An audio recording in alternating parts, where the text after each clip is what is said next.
But I wanted to look at this. What about the green lights we used to think were safe at night? Because there's a lot of crops where you want to go in and look at the crops, but if the lights are on, it's affecting, and the green light was supposed to not affect, and that's just it. It's a certain bandwidth of the plant and the biology in the plant that is not going to be affected by the green light, and that's why the green light is being used.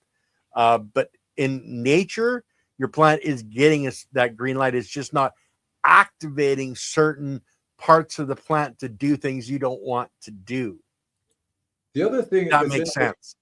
The other thing is that we are constantly generating negative energy.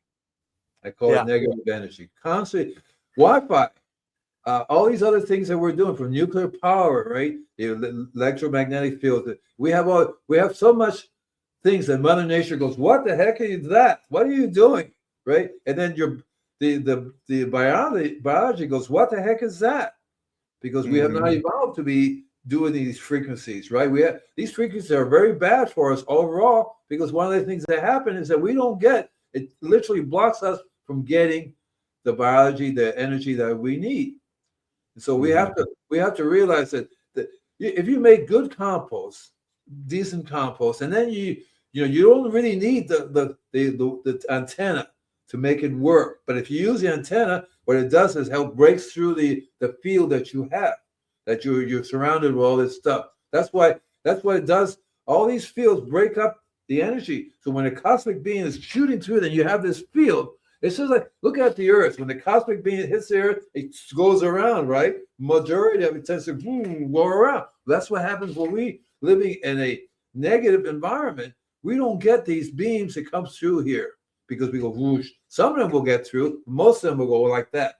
Mother Nature has ways of showing you what really is going on with your body, because you ever watch some of these channels where they see where the sun blows up and this thing is coming and then it goes around the Earth, right?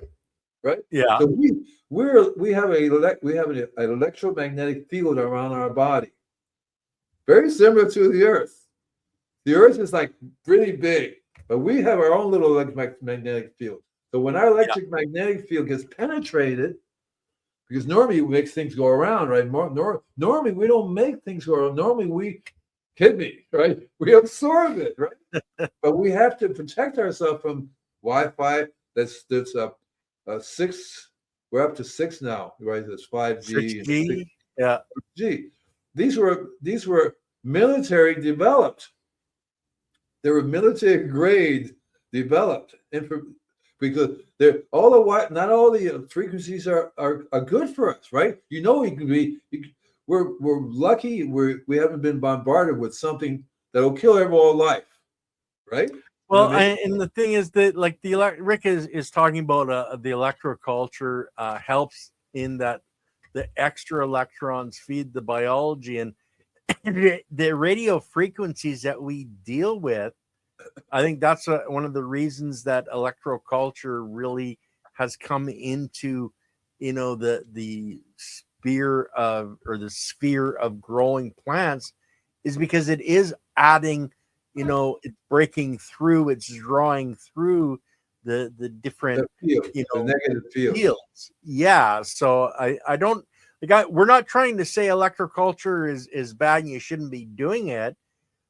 We would hope someday in the future we don't need to do it, because those fields are depleted and we're all nice and healthy. But this is one of the things